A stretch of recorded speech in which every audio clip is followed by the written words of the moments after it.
Hello viewers, আবার নতুন একটা ভিডিওতে আপনাদের স্বাগতম জানাই। আর আজকের ভিডিওতে আমি আপনাদের দেখাবো আমার কাছে একটা পার্সেল আসছে, যেটা পাঠিয়েছে আমাকে শওকত আলী এক ভিউয়ার্স। উনি পাঠিয়েছেন এই পার্সেলটা। তো পার্সেলটার ভিতরে আছে একটা সেটআপ বক্স, যেটা উনি সফটওয়্যার করতে গিয়ে ডেট করে ফেলেছেন। তো ওটা আমাকে রিপেয়ার করতে পাঠিয়েছেন। তো আমি দেরি না করে খুলে নেব, খুলে বার করে আপনাদের দেখিয়ে দেব কোন মডেলের একটা সেটআপ বক্স, আর কিভাবে ডেট করে ফেলেছেন, আর কিভাবে রিপেয়ার করতে হবে সব কিছু দেখাবো ভিডিওতে। তো ভিডিওটা আপনারা শুরু থেকে শেষ পর্যন্ত অবশ্যই দেখবেন।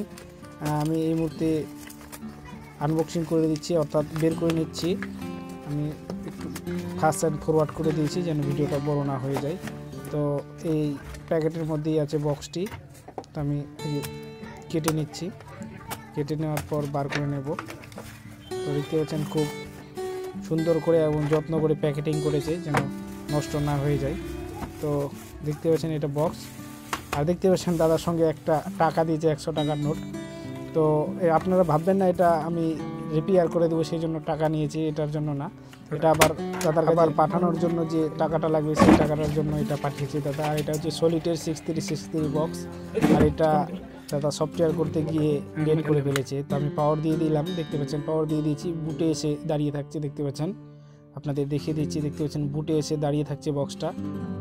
সফটওয়্যার করতে গিয়ে পাওয়ার কাট বা সফটওয়্যার ইররের জন্য এই সমস্যাগুলো হয়ে থাকে। তো আমি এবার এখান থেকে এটাকে খুলে নেব, বক্সটাকে খুলে নেব, আর এটাকে আমি সফটওয়্যার করব ম্যানুয়ালি।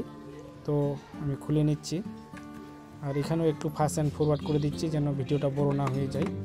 তো আমি ফাস্ট অ্যান্ড ফরওয়ার্ড করে দিচ্ছি, আমি খুলে নিচ্ছি। আর অলরেডি এখানে আমি খুলে নিচ্ছি, আর এর ভিতরে আপনাদের আমি বোর্ডটা দেখিয়ে দিচ্ছি। 6363 সলিটের বোর্ডটা কিভাবে হয়, আর কোন আইসিটাকে রিমুভ করতে হবে, কিভাবে সফটওয়্যার করতে হবে। তো দেখতে পাচ্ছেন এটা হচ্ছে 6363 সলিটের নিউ বক্স, আর এই বক্সের এটা হচ্ছে মাদারবোর্ড।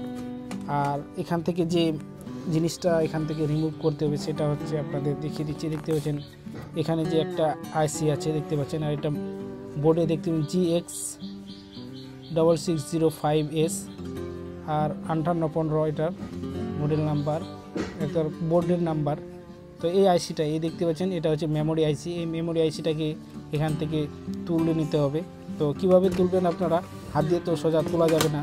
তো এটা তোলার জন্য আপনাকে তাতাল ব্যবহার করতে হবে। দেখতে পাচ্ছেন আমি তাতাল দিয়ে দু সাইডে শোল্ডার লাগিয়ে নিচ্ছি। শোল্ডার লাগিয়ে নিয়ে সুন্দর করে আর একদম যত্ন করে করতে হবে, কারণ দু সাইডে দুটো রেজিস্ট্যান্ট আছে। একটু তাড়াহুড়া করলে রেজিস্ট্যান্টগুলো উঠে যেতে পারে। এটা SMD রেজিস্ট্যান্ট আছে, খুব সুন্দর করে এবং যত্ন করে এটা রিমুভ করতে হবে। তো আমি অলরেডি রিমুভ করার প্রক্রিয়ার শেষ পর্যায়ে, দেখতে পাচ্ছেন আমি রিমুভ করে ফেলেছি। এভাবে রিমুভ করে নেবেন আপনারা। আর আপনারা যদি না পারেন নিজে, তাহলে পাশে দেখবেন মোবাইলের দোকানে যাবেন, সেই দাদাদের বলবেন রিমুভ করে দেবে। আর এটা আমি পরিষ্কার করে নিচ্ছি, কারণ এখানে যে 8টা পিন আছে, 8টা পিনই পরিষ্কার সুন্দর করে নিতে হবে, যেন পরে আবার পুনরায় যখন আইসিটা আমি এখানে লাগাবো, মেমোরি আইসিটা যেন সহজে আমি লাগাতে পারি। তো আমি মেমোরি আইসিটা এই মুহূর্তে পরিষ্কার করে নিচ্ছি তাতাল দিয়ে।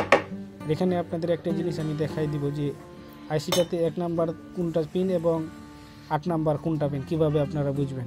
তো এই আইসিটা আমাকে এই মুহূর্তে যে পেয়ার যে করব, দেখতে পাচ্ছেন এই প্রোগ্রামারটা দিয়ে। এই প্রোগ্রামারটা হচ্ছে CH341, দেখতে পাচ্ছেন CH341A।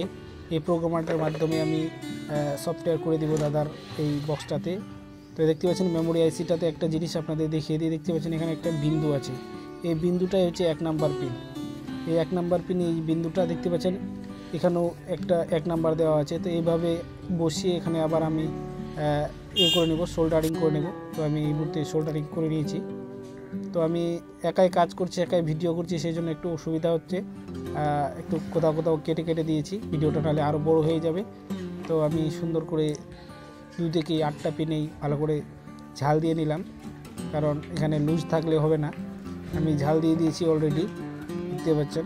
একটু ফোকাসটা অ্যাডজাস্ট করছি, সুন্দর করে আমি ঝাল দিয়ে দিয়েছি। আর ঝাল দিয়ে দেওয়ার পরে এবার যেটা কাজ করতে হবে সেটা হচ্ছে চলে যেতে হবে আমাকে মোবাইলে। আর এটা ওটিজির মাধ্যমে, মোবাইলের ওটিজির মাধ্যমে সফটওয়্যার করব আমি মোবাইলে। আপনারা চাইলে কম্পিউটারও করতে পারেন। তো আমি চলে যাব এবার মোবাইলে, এবং মোবাইলে গিয়ে কি করতে হবে তা আপনাদের একবার আমি দেখিয়ে দেব। তো চলে আসলাম মোবাইলে, দেখতে পাচ্ছেন এখানে কম্বো টুল নামে একটা সফটওয়্যার ছিল, এটাতে আমি ওকে করলাম। ওকে করার পর এবার আমি CH341 প্রোগ্রামারটাকে ইন করব, দেখতে পাচ্ছেন ইন করে দিলাম। তো প্রথমে যেটা করতে হবে সে ডিটেক্ট করতে হবে, দেখতে পাচ্ছেন 3 নম্বরে ডিটেক্ট আছে, দেখতে পাচ্ছেন অলরেডি আমার ডিটেক্ট হয়ে গেছে। আমি এবার ওকে করে দেবো। এবার এখান থেকে যাবো ব্যাক, চলে যাবো এবং ইরেজে ওকে করলাম। চলে আসবো 2 নম্বরে 25XX ওকে করব। তারপর দেখতে পাচ্ছেন নিচে ডান দিকে একদম 25M32 এটাতে ওকে করব। ওকে করার পর দেখি ইরেজ কমপ্লিট হয়ে গেছে, আমি এবার ওকে করে দেবো। উপরে চলে যাব কপিতে গিয়ে ওকে করব। চলে আসবে এবার ফাইলে নিচে একদম ওকে করে 3টা দেখতে পাচ্ছেন বিন্দু আছে, এই 3টা বিন্দু আবার ওকে করব। এবার ওকে করার পরে চলে যাব এবার ফাইলে আমি, তো আমি এবার ওই মুহূর্তে ওকে করে দিলাম। সবচেয়ে নিচে আছে আমার ফাইলটা, ওকে করে দিলাম। আর দেখতে পাচ্ছি সফটওয়্যারটা নিয়ে নিয়েছি। এবার নেক্সট করব, নেক্সট করার পর চলে আসবো আমি 25XX ওকে করব। ওকে করার পর আবার চলে আসবো 25M32। তো এই মুহূর্তে সফটওয়্যারটা হচ্ছে, দেখতে পাচ্ছেন আমি ওকে করে দিলাম। আর এই মুহূর্তে সফটওয়্যারটা হবে। এই মুহূর্তে যখন সফটওয়্যারটা হবে তখন ম্যাক্সিমাম 4 থেকে 5 মিনিট সময় লাগবে। এখানে আপনাকে ধৈর্য ধরে যাবে, কারণ আমি এখানে ফাস্ট অ্যান্ড ফরওয়ার্ড করে দিয়েছি। আর যখন সফটওয়্যারটা হবে তখন CH341 প্রোগ্রামারটাতে কিন্তু 2টো লাইট জ্বলবে, দেখতে পাচ্ছি সফটওয়্যার হয়ে গেছে। আমি ভেরিফাই করতে বলছি, আমি ভেরিফাই দিয়ে দিলাম এবং ভেরিফাই হয়ে গেলে এখানে ভেরিফাই ওকে লেখা আসবে। তো আমার দেখতে পাচ্ছেন ভেরিফাই কমপ্লিট হয়ে গেছে, আমি ওকে করে নেব। সফটওয়্যার কমপ্লিট হয়ে গেছে। এবার এই আইসিটাকে আবার এখান থেকে রিমুভ করতে হবে। তো এটা আমি তাতালের মাধ্যমে রিমুভ করে নেব। আবার সুন্দর করে দুদিক দিয়ে হিট করে আর হালকা করে ওটা তুলে নিতে হবে। তো আমি দুদিক দিয়েই হিট দিলাম, তাতাল দিয়ে আমি তুলে রিমুভ করে নিয়েছি এবং রিমুভ করার পর এখানে আবার বক্সের মধ্যে লাগিয়ে দেব। দেখতে পাচ্ছেন এখানে একটা বিন্দু আছে, এখান থেকে আবার 1 শুরু। এর আগে যে আপনাদের আমি দেখিয়ে দিলাম আইসিটাতে, মেমোরি আইসিটাতে দেখতে পাচ্ছেন এখানে বিন্দুটা আছে, এই বিন্দুটা 1। আর এখানে ছিল মেমোরি আইসিটা, এখানেও দেখতে পাচ্ছেন বিন্দু আছে। এই পিছনে লাগিয়ে দেওয়ার পর আমি অলরেডি ঝাল করে দিয়েছি, অর্থাৎ লাগিয়ে দেওয়ার পরে এবার পাওয়ার দেবো। দেখতে পাচ্ছেন আমি পাওয়ার দিয়ে দিলাম, পাওয়ার দিয়ে অন হয়ে গেছে। আর দেখতে পাচ্ছেন এখানে ইকোলিংয়ের সফটওয়্যার চলে আসছে, ইকোলিংয়ের লোগো চলে আসছে। দাদা বলছিল যে ইকোলিংয়ের সফটওয়্যার যেন করে দেওয়া হয়, যেটা অটোমেটিক বিস্কি নেবে। দেখতে পাচ্ছেন সেটা অন হয়ে গেছে। আর মেনুটা আপনাদের একবার আমি দেখিয়ে দিচ্ছি, দেখতে পাচ্ছেন মেনুটা এই পজিশনে এইভাবে আসবে। আর এখানে কোথায় আপনারা পাবেন অটো বিস্কি অপশানটা, সেখানে আপনাদের একবার দেখিয়ে দিই। দেখতে পাচ্ছেন নিচে আছে CS সেটিংয়ের মধ্যে ঢুকলেই আপনারা দেখতে পাবেন নিচে আছে কি এডিট, সবচেয়ে নিচে আছে কি এডিটে গিয়ে ওকে করতে হবে, তাহলেই আপনারা দেখতে পাবেন। দেখতে বিস্কি আছে, এখানে পাওয়ার ভিউ কি আছে, আরও অনেকগুলো কি আছে। তো এখান থেকে ব্যাক যাব আর আপনাদের একবার সেটা বক্সটা দেখিয়ে দিচ্ছি, সেটা বক্সটা অন হয়ে গেছে।